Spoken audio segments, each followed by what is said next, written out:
Benar ada penolakan dari rumah sakit. Saya secara khusus sudah memanggil kepala dinas. Mohon maaf, memang komunikasi yang terjadi karena warga Baduy ini mungkin bahasanya tidak ini, sehingga ada hambatan itu. Tetapi yang jelas. Halo teman-teman, sekarang udah sama Revan. Alhamdulillah sekarang Revan tadi udah ditangani ulang ya Pan ya. Udah ganti perban dan sekarang kondisinya gimana Pan? Kondisinya sekarang nggak sakit sih. Udah sehat tipis. Tadi baru dibuka tadi. Udah dibuka jahitan sebelumnya dan udah diobatin lagi. Dan sekarang alhamdulillah udah difasilitasin. Kita bermalam di Wisma Dinas Perhubungan Provinsi Banten yang lokasinya ada di Tebet, Jakarta. Ya. Makasih buat teman-teman yang udah peduli dan udah nanyain sama Revan. Alhamdulillah kondisinya udah baik-baik aja. Semoga cepat sembuh juga dan semoga kasusnya yang sebelumnya pelakunya mudah atau segera ditangkap. Anda melakukan blunder besar, kesalahan besar. Seorang pejabat publik kok melakukan klarifikasinya yang tidak bisa diterima dengan akal sehat. Ya, Anda mengatakan bahwa pemuda Baduy yang mengalami pembegalan di Jakarta itu ditolak oleh rumah sakit karena kendala bahasa. Aduh Bapak, ini lucu sekali Bapak ini. Ini lucu sekali, lucu ngeri. Ya. Ini loh Bapak. Ini analogi yang saya buat ini ya Bapak ya. Banyak sekali orang di luar sana itu membantu kucing ya yang sedang sakit, anjing di tempat sampah itu. Mereka tidak pakai komunikasi itu. Itu binatang loh. Ya. Itu binatang. Ya. Ini manusia ini yang kena begal. Manusia tidak perlu paham komunikasi, dibantu saja. Bagaimana seorang gubernur mengatakan seperti itu ya? Bapak kurang istirahat mungkin ya sebelum melakukan klarifikasi seperti ini gitu. Tolong Pak ya, jangan buat masyarakat itu tambah sakit hati gitulah dengan pejabat itu. Membantu orang itu tidak perlu paham bahasanya, tidak perlu itu. Alasan macam apa seperti itu? Bantu ya, bantu saja. Itu. Tidak perlu dia harus paham bahasanya ini itu, tidak perlu. Aduh, gubernur begini ini. Ini DKI Jakarta, Pak, ya. Miniaturnya Indonesia ini ada di Jakarta. Kalau di ibu kota negara aja model ini pelayanannya, bagaimana di daerah-daerah gitu? Masa kita harus paham dulu bahasanya baru kita bantu orang? Kalau dia mati di situ, kan nggak lucu. Alasannya ya karena kami nggak paham bahasanya, makanya kami tidak melayani dia. Aduh. Ini lihat Pak analoginya tadi tuh. Coba dipikirkan baik-baik. Banyak sekali orang baik di luar sana itu. Lihat kucing yang sakit di tempat sampah atau anjing di tempat sampah, mereka bantu. Mereka tidak tanya dulu kau dari mana, kau pakai bahasa apa. Aneh-aneh.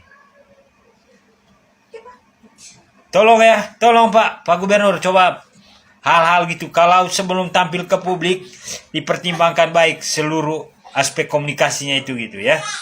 Jangan sampai mencederai hati masyarakat gitu. Ya. Nah itu anak kecil itu menangis tuh. Nih, pasti mamanya bantu itu. Mamanya pakai asumsi aja gitu memahami bahasanya itu. Dan tidak penting itu memahami bahasanya. Assalamualaikum warahmatullahi wabarakatuh. Kembali lagi bareng saya di kanal YouTube IQ 9. Tentunya dalam video kali ini terkait masalah suku Baduy yang sempat mengalami korban pembegalan hingga pada akhirnya suku Baduy tersebut merasa tidak terima adanya penolakan dari pihak rumah sakit. Dan terkait hal tersebut, Gubernur DKI Bapak Pramono yang sempat membetulkan dan membenarkan tentang terkait adanya pihak rumah sakit menolak suku Baduy tersebut. Padahal suku Baduy tersebut sempat mengalami luka-luka akibat ulah pembegalan. Dan hal ini membuat para suku Baduy benar-benar marah terhadap Gubernur DKI terkait masalah tersebut karena Gubernur DKI sempat membenarkan Bapak Pramono ini sempat bantah warga Baduy korban begal ditolak RS Jakarta karena tak punya KTP, diduga bahasa yang berbeda.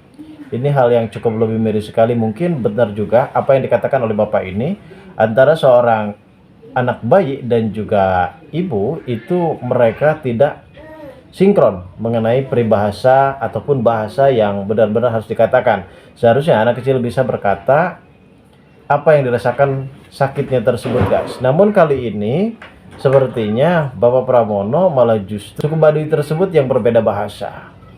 Lalu bagaimanakah para suku Baduy dan para netizen terkait masalah ini kepada Gubernur DKI? Mari kita simak videonya berikut ini, guys.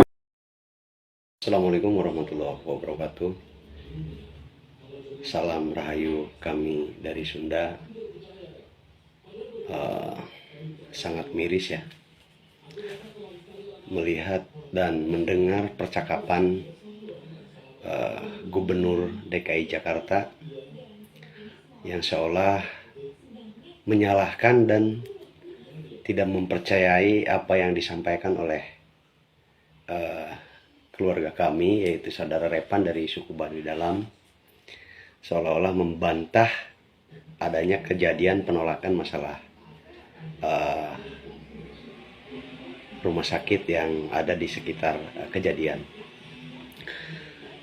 Kami sangat menyayangkan dengan perkataan Anda, Pak Gubernur. Mohon izin kami sampaikan dengan santun. Saya sendiri sudah mengecek ke lokasi rumah sakit itu, dan saya sudah datang. Sempat ketemu dengan petugas rumah sakit itu pada saat saya datang dengan saudara kami, dengan saudara Repan ya. Mereka marah, lari-lari ke dalam mencari kepala direktur rumah sakit tersebut. Tujuannya agar mengkaper dan kami bisa bertemu dengan beliau. Sangat miris. Bukannya menyikapi permasalahan, klarifikasi dengan kami, malah mereka lari-lari. Sebuah videonya ada di saya. Semua bukti pengakuannya, nama rumah sakitnya, semua ada di saya. Perlu saya sampaikan, saya sudah investigasi lebih dalam daripada Anda, Pak Gubernur. Izin. Apakah Anda tidak melihat kepada kinerja Gubernur kami, Gubernur Banten, Pak Andra Soni?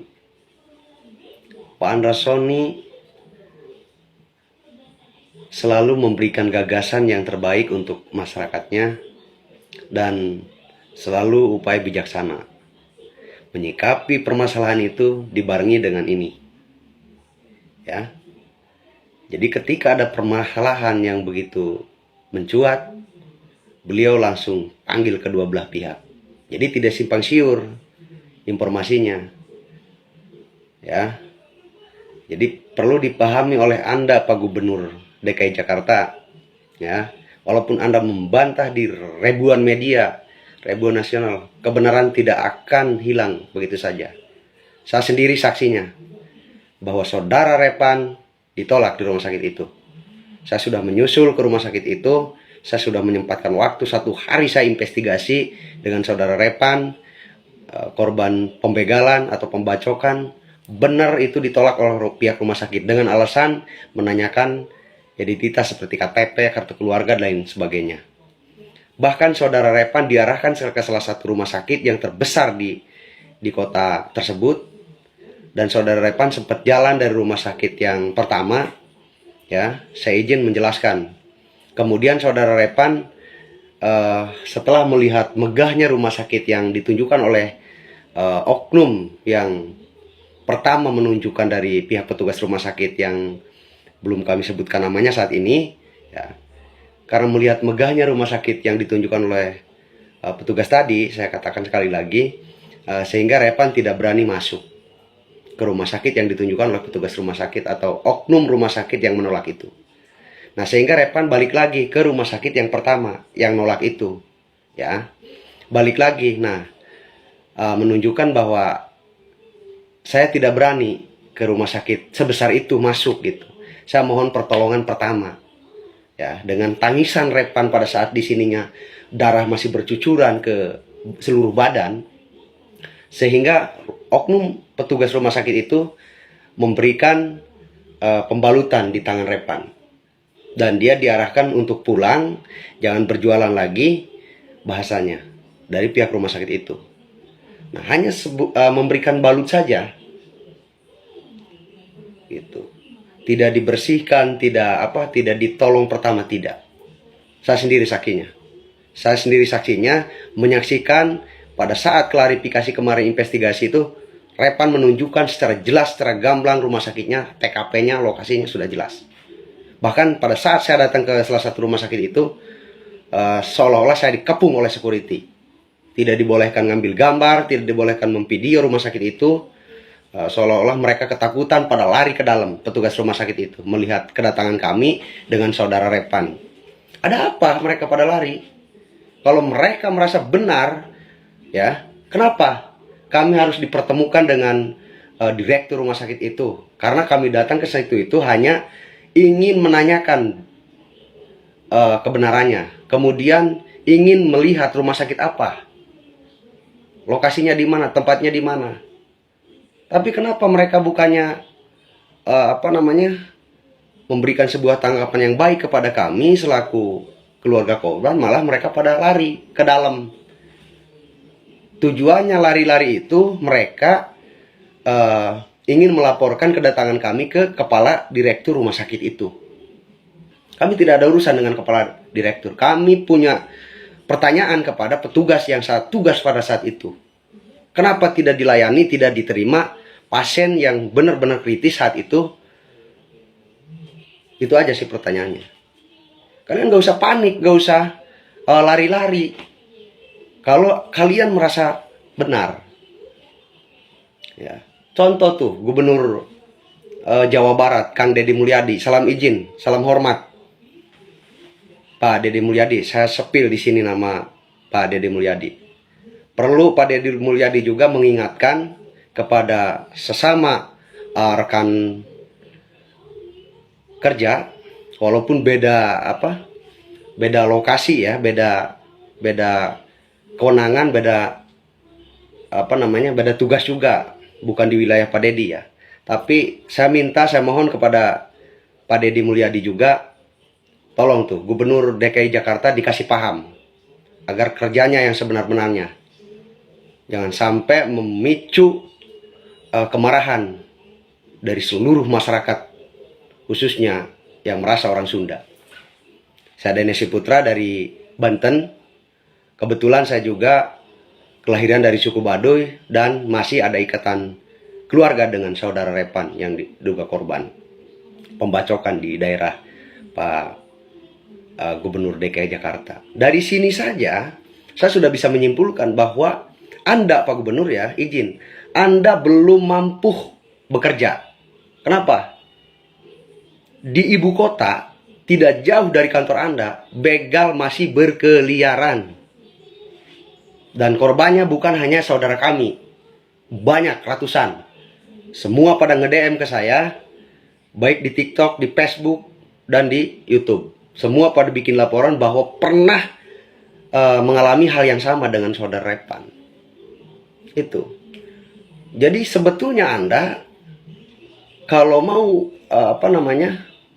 bekerja untuk masyarakat ya, secara serius, Anda nggak usah mempermasalahan antara ucapan saudara kami, Repan. Ya. Sebaiknya Anda membantu pihak kepolisian, membantu pihak korban untuk menyelidiki kasus yang saat ini terjadi di wilayah Anda, Pak Gubernur. Bukan membicarakan hal yang tidak penting, masalah rumah sakit itu. Ya. Jadi sebaiknya Anda berpikirnya bagaimana caranya mengungkap pelaku kejahatan itu di daerah Anda sendiri, Pak Gubernur. Dan kemudian, kalau Anda mau membuat klarifikasi masalah penolakan rumah sakit itu, Anda sebaiknya panggil kedua belah pihak, antara kami keluarga korban dengan pihak rumah sakit. Baru itu jos. Ya, baru itu mantap namanya. Seperti kerja Pak Deddy Mulyadi, seperti kerja Pak Gubernur Banten, Pak Andersoni. Beliau langsung datang turun, walaupun beliau sesibuk apapun, super sibuk, beliau langsung datang menengok bagaimana keadaannya, seperti apa sekarang, bagaimana langkah ke depannya. Seperti itu Anda kalau mau kerja, ya. Jangan hanya berkor-kor di media Anda. Saya juga orang media sama, tapi tidak tidak seperti media-media yang menayangkan pemberitaan sebelah. Itu aja pertanyaannya. Saya minta kepada teman-teman media juga, ya, agar membuat pemberitaan, tolong kedua belah pihak ditayangkan. Baik dari gubernur, dari pihak rumah sakit, dari pihak keluarga kami juga, dari keluarga Kobar. Biar apa? Biar pemberitaannya berimbang, tidak simpang siur. Oke? Terima kasih saya sampaikan ke teman-teman media yang sudah menayangkan pemberitaan. Salam santun, salam satu pena. Itu ada warga yang original. Dia guru bagi peradaban bangsa, guru ketahanan pangan, guru kerukunan, guru kelestarian alam, dan guru terbangunnya kesempurnaan antara hubungan manusia dengan alam. Untuk itu, saya mengucap terima kasih banyak orang yang bercerita tentang Baduy hari ini. Namun ada pesan yang saya berikan, agar narasi-narasi yang disampaikan pada publik adalah narasi yang isinya tentang kearifan warga Baduy yang harus menjadi contoh kita semua. Saya pesan tidak ada eksploitatif yang bersifat personal, apalagi hanya bercerita tentang kecantikan gadis-gadis Baduy. Saya ingin mereka tetap orji, tetap lestari, tetap menjadi guru kerukunan bagi kita. Semoga pesan ini menjadi pesan untuk kita semua, orang-orang yang mencintai warga Baduy. Biarkan warga Baduy tetap menjadi Baduy, karena mereka jauh lebih bahagia dibanding dengan kita.